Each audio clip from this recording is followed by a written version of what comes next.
네, 글로벌 이슈 플러스 들어왔습니다. 비트코인 가격도 다시 원상복구가 좀 되고 있습니다. 현재 10만 8천 달러 이상으로 좀 올라오고 있는 그림이고요. 10만 5천 달러를 좀 위협을 계속 했었다가 중동 리스크가 좀 완화되는 분위기에 발맞춰서 같이 위험자산 선호 심리가 좀 올라온 것 같은데 현재 상황들 어떻게 정리해야 될지 블록체인 전략연구소 배운철 소장 모셨습니다. 안녕하십니까? 반갑습니다. 네, 반갑습니다. 제가 말씀드린 대로 10만 8,500달러 근처까지 다시 올라왔습니다. 하루 만에 3% 반등한 비트코인인데 확실히 중동 이슈는 그냥 뭐 비트코인이고 주식시장이고 뭐 너나 할 것 없이 다 어쨌든 리스크로 받아들이기는 했네요, 일단. 네, 이제 그동안 지정학적 리스크에 대한 부분들이라든지 네. 금리에 대한 부분이라든지 이런 부분들을 잘 버텨내면서 좀 가격들을 잘 유지해 왔었고요. 지난주 이제 아쉽게도 전고점이었던 11만 2천 달러를 뚫지는 못했습니다만 10만 5천 달러를 유지했고 전쟁 상황에서도 10만 7천 달러까지 상승하더니 오늘 아침은 이제 10만 8천 5백까지 상승하고 있습니다. 이 더블록 기사에 따르면 작년 1월 달 비트코인 현물 ETF가 승인된 후 지금 18개월이 지나지 않아서 누적 거래량이 1조 달러를 돌파했다고 합니다. 이 역사상 가장 성공적인 ETF 거래량을 보이고 있고요. 예. 갤럭시 디지털의 마이클 노바그레츠의 전망에 따르면 비트코인을 이렇게 전략적 자산으로 채택하는 추세가 이어질 경우에는 장기적으로 100만 달러까지 갈 것으로 전망한 부분이 있습니다. 이 노바그레츠는 골드만삭스에서 11년간 근무를 하고 이제 2018년도에 갤럭시 디지털을 설립했는데 암호화폐 투자, 거래, 자산 관리 등을 하는 종합 디지털 회사이고요. 초기 이더리움과 비트코인에 대규모 투자를 했던 투자자 중에 한 명인데 이런 전망들은 좀 참고할 부분이 있을 것 같습니다. 알겠습니다. 어쨌든 리스크가 좀 완화되는 분위기 속에서 다시 반등을 시작했다는 게 가장 중요한 포인트인 것 같고요. 근데 여기서 또 채굴 난이도가 좀 높아졌다는 얘기가 있길래 이거 뭔지 궁금하실 것 같아요. 네, 이제 비트코인 채굴은 평균 10분마다 블럭이 생성될 수 있도록 자동으로 이제 난이도가 조절되는데 난이도가 높아졌다는 것은 그만큼 이제 채굴하는 노드들이 숫자가 많아졌다는 부분들이고 이제 기사에 따르면 이제 5월 31일 기준으로 사상 최고치 난이도였고 현재도 최고 수준을 유지하고 있다는 부분인데 이렇게 채굴 노드가 많을 경우에는 채굴 경쟁에 따른 채굴 업체들의 운영비가 높아지고 수익성이 부담된다는 부분도 있지만 비트코인 채굴 시장에 대한 기대가 그만큼 크다라는 것으로 해석할 수도 있습니다. 흥미로운 부분들은 상장되어 있는 채굴 기업들이 채굴량을 확대하고 있고 채굴한 비트코인을 매도하지 않고 계속 보유하는 전략을 채택하고 있다는 부분들입니다. 세계 최대 채굴 기업인 마라홀딩스 같은 경우는 4월 대비 생산량을 35% 늘렸고 총 보유하고 있는 비트코인은 49,179개입니다. 두 번째 클린스파크 같은 경우도 4월 대비 9% 정도 생산량을 늘리고 총 비트코인을 12,502개를 보유하고 있는데 이 상장되어 있는 채굴 기업들이 채굴한 비트코인을 그전에는 뭐 시장가에 즉시 매도해서 운영 자금으로 쓰는 부분들이 많았는데 이제 이걸 전략적으로 보유하겠다라고 하게 되기 때문에 그러면 시중에 유통되는 비트코인 유통 물량은 잠기게 되는 줄어들게 되는 효과가 있습니다. 그렇군요. 이것 또한 난이도가 올라가면 올라갈수록 가격에는 또 호재가 될 수 있는 그런 분위기겠네요. 수급도 괜찮습니다. 왜냐하면 스트래티지가 계속 사고 있거든요. 뭐 연속 매수 기록을 경신할 가능성이 높아졌다고요? 네, 제가 지난 방송에서도 짧게 한번 말씀드렸는데 마이클 셀러 회장이 이제 스트래티지를 통해서 매수하는 부분들이 매주 월요일 날 매수하고 있거든요. 그래서 이번에도 지난 일요일 X의 포트폴리오 트래크 차트를 게시하고 어제 이제 매수를 이제 완료해서 총 매수량은 59만 2,100개의 비트코인을 보유하게 됐습니다. 어제만 해도 11,100개의 비트코인을 매수했거든요. 1월 21일 날에 화요일 매수를 했고요. 그 외에는 모든 요일을 월요일 매수하고 4월 7일 한 주를 제외하고는 계속해서 매수를 하고 있는 그런 패턴을 보이고 있습니다. 흥미로운 부분들은 이제 일본의 메타플래닛도 같은 전략들을 쓰면서 그렇죠. 16일 어제죠. 1112개의 비트코인을 매수해서 총 10,000개의 비트코인을 보유하게 되었습니다. 이 스트래티지의 이런 매수 전략이 주변에 있는 기업들이 동일한 전략을 구사하게 하고 또 비트코인의 유통량들을 대규모로 매집하기 때문에 유통량이 급격하게 줄어드는 그런 효과를 보이고 있습니다. 그렇죠. 뭐 이렇게 난이도도 올라가고 수급도 괜찮고 그리고 또 이제 기업들 소식도 좀 좋은 게 있더라고요. 예를 들면 지난주에 나왔던 이슈였는데 아마존이랑 월마트가 스테이블 코인을 만든다라는 얘기가 있었어요. 이 덕분에 최근에 서클 주가가 계속 날아가고 있고 반대로 또 비자의 주가는 또 급락을 좀 하는 그런 모습들이 인상적이더라고요. 어떻게 보셨습니까? 네, 암호화폐 시장에서 지금 큰 축으로 보이는 게 이제 스테이블 코인이 한 축인데 예. 이 월스트리트 저널 13일자 보도에 따르면 월마트와 아마존이 자체 스테이블 코인 발행을 검토하고 있는데 이렇게 되면 그동안 은행과 신용카드에 기반한 결제 시스템을 사용했었는데 자체적으로 해결할 수 있는 부분들이 등장한다라고 하면 이제 은행과 신용카드사에서는 큰 타격이 될 것으로 보이고요. 대형 유통업체는 자체적인 거래량 때문에 신용카드 수수료를 낮추기 위한 여러 가지 방안들을 그동안 계속 검토해 오고 있었습니다. 물론 이제 아마존, 월마트 이외에도 여행정보업체인 익스피디아도 그리고 또 일부 항공사도 자체 스테이블 코인 발행을 검토해 왔었는데 이걸 자체 스테이블 코인을 발행하는 방법도 있고 컨소시엄을 통해서 제3자의 스테이블 코인을 활용하는 방법들도 있습니다. 지금 말씀하셨던 이제 서클 같은 경우가 이제 상장된 후에 주가가 상승되고 있는데 온라인 쇼핑 기업인 쇼피파이 같은 경우 코인베이스, 스트라이프와 협력해서 USDC 스테이블 코인 결제를 추진하고 있다는 소식이 나왔고요. 또 재미있는 것은 코인베이스는 아메리칸 익스프레스 기반의 신용카드 코인베이스 원을 올 가을에 런칭할 것이라고 발표했습니다. 예. 흥미로운 부분들은 총 결제 금액의 4%를 비트코인으로 리워드하는 신용카드라는 점이 흥미로운 부분들이고요.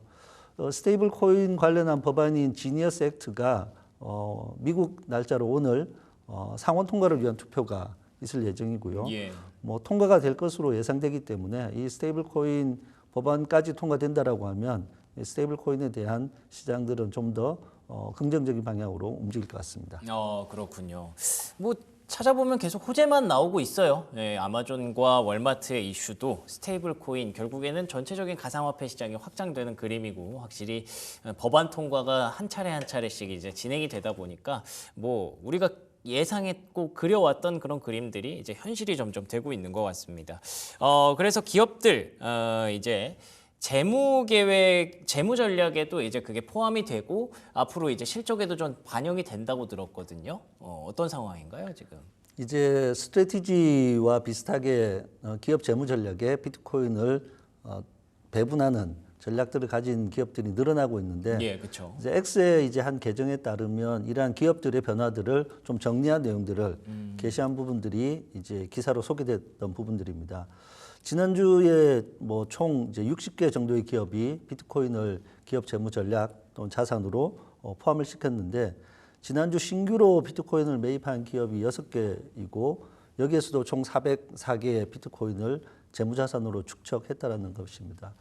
이러한 부분들은 전통 금융기업뿐만 아니라 일반 기업들도 비트코인을 전략적 재무자산으로 매입하고 보유하는 전략을 채택한다는 부분들이라서 이런 관심을 가질 수 있고요. 또 여기에 있는 자료 중에 이제 블랙록의 비트코인 ETF인 IBIT에 한 주 동안 10억 달러의 자금이 유입됐다라는 소식이 있었고 비트코인 현물 ETF는 지난 한 주간도 순유입이 일어나 있습니다.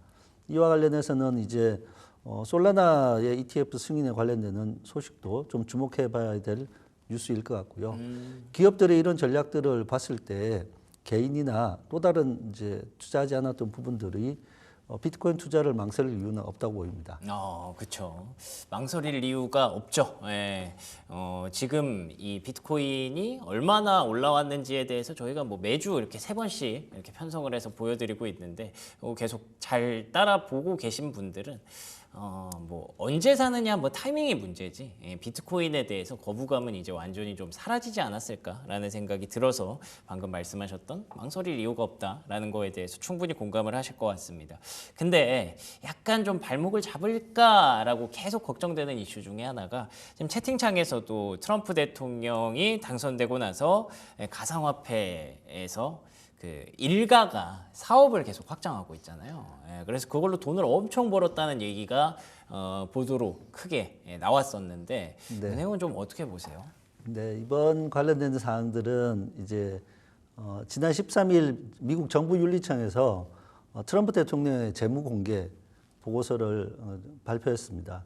여기에 따르면 이제 그동안 강점이었던 플로리다에 있는 4개 골프장, 마이애미에 있는 골프장에서 좀 더 큰 수익을 올렸는데 흥미로운 자산의 변화는 말씀하셨던 것처럼 장남인 이제 트럼프 주니어와 차남인 에릭 트럼프가 함께 작년 9월 달에 설립한 가상자산 플랫폼인 월드 리버티 파이낸셜이라는 그 회사를 통해서 3개월 동안에 6천만 달러를 벌어들였다는 겁니다.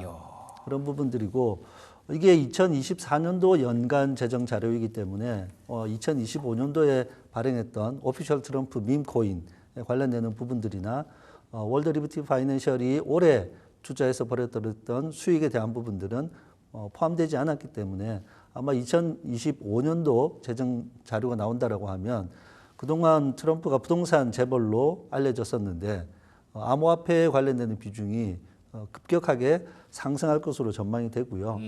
이러한 부분들은 뭐 리스크가 있긴 한데 트럼프의 이런 암호화폐 정책이 산업과 기업의 친화적인 정책으로 펼쳐질 것이기 때문에 암호화폐 산업에 대한 확실한 비전을 가진 리더가 규제를 명확하게 해주고 암호화폐 기업에 대한 친화적인 정책을 펼칠 경우 전반적인 암호화폐 산업의 발전 자체에는 긍정적인 부분이 더 많다고 볼 수 있겠습니다.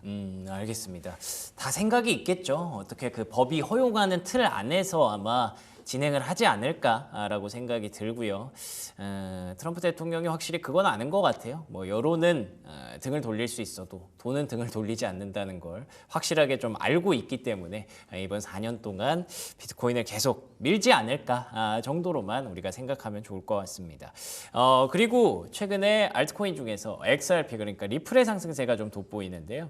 제가 들어오기 전에 보니까 뭐 캐나다에서 리플 현물 ETF가 출시된다는 속보도 막 들어오고 있고요.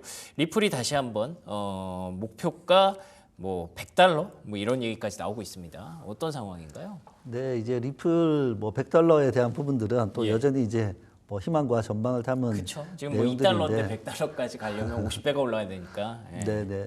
이제 리플 관련해서 이제 관련 기사가 있었는데 뭐 최근 600% 상승했다라는 부분인데 기사에 따르면 작년 11월부터 올 1월까지 정도의 가격을 기준으로 평가한 것 부분이기 그렇군요. 때문에 네. 다소 조금 과장되어 있는 부분들이 있지만 그러네요. 작년 11월 이전 기준으로 보면 0.5달러 수준에서 지금 2.23달러 수준이니까 그래도 5배 정도 상승을 했고요. 리플의 상승에 대한 중요한 배경은 가장 중요한 부분들은 법적 리스크 해소에 대한 부분입니다. 작년 8월 SEC와의 소송에서 사실상 승소를 했고 올 3월 달에 SEC에서는 항소를 포기하는 부분으로 이제 합의가 진행되고 있습니다. 그리고 지난 13일 법원에 가처분 명령 해제와 금전 판결 취소를 요청하는 동의안을 제출한 후에 판결을 기다리고 있는데 이러한 규제 리스크를 완전히 해소할 경우 지난번 트럼프 대통령이 언급한 것처럼 이 XRP도 미국의 전략적 자산 중에 하나로 검토될 수 있으며 그에 따라서 그 전에 XRP 관련되는 ETF 승인이 될 가능성이 높아 보입니다. 향후 리스크는 이제 앞서 얘기했던 스테이블 코인이 등장하고 승인이 될 경우에 XRP가 지금 금융권에서 가지고 있는 국제 송금과 결제에 관한 부분들이 어느 정도는 스테이블 코인으로 대체될 가능성이 있기 때문에 그게 리스크인데 이제 리플은 여기에 대비해서 작년 12월 17일 날 RLUSD라고 하는 자체 스테이블 코인을 출시해서 경쟁에 대비하고 있는 상황입니다. 그렇군요. 뭐 앞으로 리플이 가야 할 길에 대해서 뭐 간단히 경로를 좀 짚어봤습니다만 뭐 100달러 얘기는 그냥 참고만 하시고요. 앞으로도 계속 현물 ETF, 캐나다 소식처럼 이런 이슈들이 계속 들려오기를 한번 기대해 보겠습니다. 국내에서는 조금 이것도 흥미로운 얘기네요. 정치 자금을 디지털 자산으로 후원할 수 있는 제도에 대해서 논의가 되고 있다. 이거 어떤 내용인가요? 근데 이제 국내에서도 디지털 자산에 대한 이제 긍정적인 여러 가지 뉴스들이 많이 나오는데 그 중에 하나로 지난 13일 날 더불어민주당 민명덕 의원이 주관해서 국회의원회관에서 정치 후원금 이제 디지털 자산으로라는 주제로 정책 세미나가 열렸습니다. 여기에 디지털 자산의 제도적 활용 가능성 그리고 정치 후원금 시스템의 디지털 전환 가능성에 대해서 논의를 했고 참석한 참석자들이 중앙선관위, 금융위원회, 빗썸 등 관련된 기관과 업계 관계자들이 참석을 했고요. 주요한 내용 몇 가지를 좀 살펴보면 미국은 이미 암호화폐를 통한 기부액이 총 10억 달러 이상을 초과했다라는 부분, 그리고 디지털 자산으로 활용할 경우 소액 참여가 가능하고 투명한 거래 내역을 제공하기 때문에 정치 후원금 수단으로 잠재력이 높다. 다만 정치 후원금으로 도입하려면 가치 평가와 회계 처리 등 세무적 이슈도 함께 검토해야 한다라는 부분이고, 중앙선관위 관계자가 현재 정치자금법상 후원금은 금전, 유가증권, 기타 물건을 포함하므로 미국처럼 디지털 자산을 즉시 현금화할 수 있다면 비트코인으로 후원도 가능하다라고 이제 말한 부분들이 좀 눈에 띄었고요. 디지털 자산을 활용할 경우에는 정치 후원금 또는 기부 후원 기관의 거래 내역이 투명하게 보이고 추적 가능하다는 기술적 장점이 있기 때문에 좀 더 발전할 것으로 보이고요. 이제 정치 후원금뿐만 아니라 기부나 후원 등의 디지털 자산을 활용할 수 있도록 법적 제도가 기술적 환경들이 조금 더 잘 마련될 수 있도록 기대해 봅니다. 알겠습니다. 또 하필 또 정치 자금이라고 후원금이라고 하니까 뭐 그렇게 막 뭐 기분 좋다 뭐 이런 느낌은 아니기는 한데 그래도 하나씩 하나씩 발전해가는 과정 중에 있지 않을까 한번 기대를 해봅니다. 자, 그러면 간단히 비트코인 투자하시는 가상화폐 투자하시는 분들에게 투자 전략 한번 정리해드리고 마무리할까요? 네, 오늘 관련된 내용들과 연결해서 두 가지 전략을 말씀드리면 첫 번째는 자산 배분 전략입니다. 본인의 전체적인 투자 포트폴리오에서 비트코인이나 이런 크립토에 대한 비중을 조금 배분하는 것이 어떨까. 뭐 투자 성향에 따라서 1%, 3%, 뭐 10% 정도의 배분 전략을 좀 가져가 보시면 좋을 것 같고요. 뭐 앞서 얘기했던 기업들도 이제 자산 배분을 하고 있는 상황이기 때문에 그런 거고, 스트래티지의 매수 전략을 참고하시는 것이 좋겠습니다. 이제 비트코인을 일정 간격으로 분할 매수하는 평균 매입 단가 투자법과 정액 분할 투자법이라는 투자 전략들이 이미 있기 때문에 투자 여유 자금이 생길 때마다 일정 금액으로 분할 매수하는 부분들을 한번 시도해 보시면 좋을 것 같습니다. 좋습니다. 여유 자금이 생길 때마다 분할 매수하는 그 스트래티지의 전략. 뭐 지금까지 스트래티지가 잘 맞아 떨어지고 있으니까 이거 한번 참고해 보시면 좋겠다라는 얘기 해주셨네요. 지금까지 배훈철 소장과 얘기 나눠봤습니다. 오늘도 좋은 말씀 고맙습니다. 고맙습니다.